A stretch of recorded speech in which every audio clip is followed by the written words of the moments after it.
मध्य प्रदेश के किसानों के लिए आज का दिन बेहद खास और ऐतिहासिक रहा। मुख्यमंत्री डॉक्टर मोहन यादव ने गुरुवार को देवास में आयोजित राज्य स्तरीय कार्यक्रम के दौरान किसानों के हित में एक बड़ी सौगात दी है। इस अवसर पर मुख्यमंत्री ने भावांतर योजना के तहत लगभग 1.33 लाख सोयाबीन उत्पादक किसानों के खातों में सीधे 233 करोड़ रुपए की राशि ट्रांसफर की। सरकार का यह कदम किसानों को आर्थिक मजबूती देने और उनकी फसल का उचित मूल्य सुनिश्चित करने की दिशा में एक बड़ा प्रयास माना जा रहा है। मुख्यमंत्री ने कहा कि प्रदेश की अर्थव्यवस्था की रीढ़ किसान है और उनकी समृद्धि ही मध्य प्रदेश की समृद्धि है।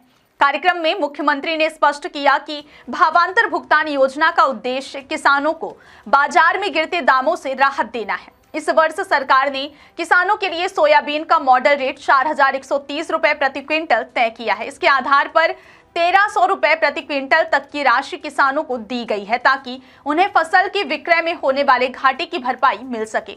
मुख्यमंत्री ने कहा कि उनकी सरकार किसानों के हित में हर संभव कदम उठा रही है। उन्होंने यह भी बताया कि पिछले कुछ दिनों में सोयाबीन के मॉडल रेट में लगातार सुधार हुआ है। 7 नवंबर को यह 4,020 रुपए प्रति क्विंटल था, जो 12 नवंबर तक बढ़कर 4,077 रुपए प्रति क्विंटल तक पहुंच गया है। मुख्यमंत्री डॉक्टर मोहन यादव ने कहा कि यह केवल एक आर्थिक सहायता नहीं बल्कि किसानों के आत्मविश्वास को बढ़ाने का अभियान है। उन्होंने कहा कि प्रदेश की हर नीति और हर निर्णय के केंद्र में किसान है। देवास में मुख्यमंत्री के इस कदम से प्रदेश भर के किसानों में उत्साह और खुशी की लहर दौड़ गई। किसानों ने कहा कि यह सहायता उन्हें अगली फसल की तैयारी और खर्चों में मदद करेगी। अगर आप भी यह जानना चाहते हैं कि आपके खाते में भावांतर योजना की राशि आई है या फिर नहीं, तो इसे जांचना बेहद आसान है। इसके लिए मध्य प्रदेश सरकार के कृषि विभाग की आधिकारिक वेबसाइट पर जाएं। वहां योजना अनुभाग में भावांतर योजना से संबंधित लिंक पर क्लिक करें, फिर अपने रजिस्ट्रेशन नंबर के माध्यम से लॉगिन करें। इसके बाद आप अपनी राशि की स्थिति, भुगतान विवरण और योजना से जुड़े अन्य अपडेट्स देख सकते हैं। यह पूरी प्रक्रिया ऑनलाइन और पारदर्शी है ताकि किसानों को किसी कार्यालय या एजेंसी के चक्कर ना लगाने पड़े। मुख्यमंत्री ने इस अवसर पर प्रधानमंत्री नरेंद्र मोदी की नीतियों की सराहना करते हुए कहा कि केंद्र और राज्य दोनों सरकारें किसानों की आय दोगुनी करने के लक्ष्य पर काम कर रही हैं। डॉक्टर मोहन यादव ने कहा कि अब समय आ गया है कि मध्य प्रदेश का हर किसान तकनीक, उद्योग और नवाचार से जुड़कर आत्मनिर्भर बने। सरकार किसानों को केवल फसल उत्पादन तक सीमित नहीं रखना चाहती है बल्कि उन्हें एग्रीकल्चर, प्रोसेसिंग, वैल्यू एडिशन और मार्केट लिंकिंग से जोड़ना चाहती है। उन्होंने यह भी बताया कि राज्य सरकार वर्ष 2026 को कृषि आधारित उद्योग वर्ष के रूप में मनाएगी ताकि ग्रामीण अर्थव्यवस्था को नई दिशा मिल सके। भावांतर योजना की इस किस्त के साथ सरकार ने एक बार फिर यह संदेश दिया कि किसानों की मेहनत का सम्मान किया जाएगा और उनकी आय में किसी भी प्रकार की कमी को सरकार पूरा करेगी। देवास से शुरू हुई यह पहल अब पूरे प्रदेश में किसानों के विश्वास को मजबूत करने का प्रतीक बन चुकी है। मुख्यमंत्री मोहन यादव ने कहा कि किसानों का पसीना कभी व्यर्थ नहीं जाएगा क्योंकि सरकार उनके साथ कंधे से कंधा मिलाकर खड़ी है। भावांतर योजना की यह राशि न केवल आर्थिक सहायता है बल्कि किसानों के परिश्रम और योगदान को सलाम करने का प्रतीक है। इससे यह साफ है कि मध्य प्रदेश सरकार किसानों की समृद्धि और ग्रामीण विकास को अपनी सर्वोच्च प्राथमिकता मानती है।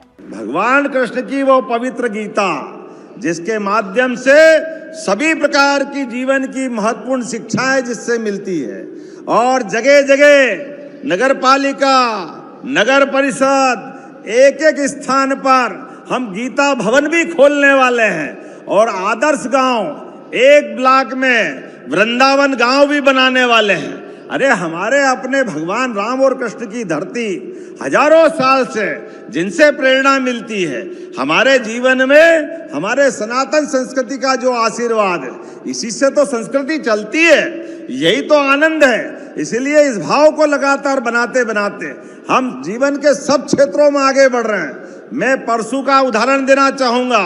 परसू उद्योग के लिए मध्य प्रदेश सरकार को सबसे बड़े 4 पुरस्कार मिले। जोरदार अभिनंदन करें उद्योग और रोजगार के लिए भी, जिनके माध्यम से गरीबों के लिए, युवाओं के लिए लगातार उद्योग धंधे बढ़ाते बढ़ाते हमारी सरकार आगे बढ़ रही है।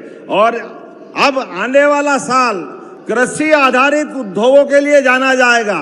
कृषि उत्पाद बढ़ाएंगे, दूध उत्पादन बढ़ाएंगे, फल, साग, सब्जी, सभी प्रकार से जिस प्रकार से मध्य प्रदेश आगे बढ़ सकता है, सारी चीजों को लेके चलने वाले हैं। अभी तो हमने अपने 11 जिलों के अंदर कोदो कुटकी भी अपने इधर नहीं होती है, लेकिन हमारे बहुत सारे जिले मंडला, बालाघाट, डिंडोरी, जबलपुर, कटनी, सिहोरा, ये पूरे 11 जिलों के अंदर कोदो कुटकी होती है। कोदो कुटकी के ऊपर भी हमने न केवल एमएसपी पे खरीदी चालू कराई, बल्कि 1000 रुपया कुंटल का उस पे भी बोनस चालू किया, धान पे भी बोनस चालू किया। और हमारी प्रतिबद्धता है कि हम गेहूं भी 2700 रुपये कुंटल खरीदेंगे, धीरे धीरे करके इस साल फिर 2600 खरीदेंगे। जोरदार अभिनंदन के हमारे किसानों के लिए। एमएसपी पे गेहूं हमारी सरकार खरीदेगी। किसानों के लिए तो सोलर पंप के माध्यम से अब 5 लाख का पंप आए, आपसे केवल 10% और पूरा पैसा सरकार देगी। हर एक किसान के पास सोलर पंप होना चाहिए। 3 हार्स पावर, 5 हार्स पावर, कितने प्रकार के लाभ हो सकते हैं। जो हो सकता है वो सब करने के लिए तैयार है।